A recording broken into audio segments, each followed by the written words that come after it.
அடுத்ததாக யார் வரும்? கன்னி. கன்னியாராசிக்காரர்கள். கன்னியாராசிக்காரர்களுக்கு பெருமாள் அலர்ஜி, ஒவ்வாமை, சளி தொந்தரவு மிக கவனமாக பார்த்துக்கொள்ள வேண்டும். ஜூன் மாதம் வரை அல்லது மே மாதம் 14ஆம் தேதி வரை துணை அல்லது துணைவியார் விஷயத்தில் கவனம். குடும்பத்தில் அந்யோன்ய குறைபாடு இல்லாமல் பார்த்துக்கொள்ள வேண்டும். ஆணாக இருந்தால் பெண்கள் விஷயத்தில் கவனம், பெண்களாக இருந்தால் ஆண்கள் விஷயத்தில் கவனம்.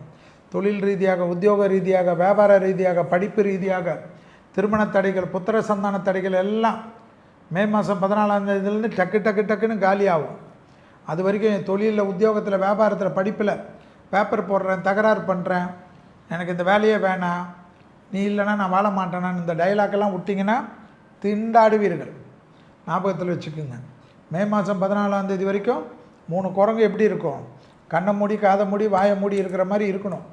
எல்லாத்தையும் அனுசரித்து போகணும், எல்லாத்துலேயும் இறங்கி போகணும். இல்லைன்னா உலகம் உங்களை குற்றம் சொல்லும். அதீத கவனமாக இருக்கணும். துணை அல்லது துணைவியார், பெற்றோர் அல்லது பெரியவர்கள், இரத்தபந்த உறவுகள் யார் சொல்வதையும் கேட்க கேட்க அற்புதம் ஏற்படும்.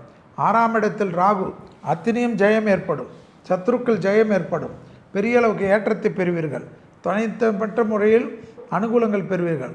யோக பலத்தை அதிகமாக பெறக்கூடிய ராசிக்காரர்கள் 6ஆம் இடத்தில் இருக்கக்கூடிய ராகுவான கன்னியா ராசிக்காரர்கள்.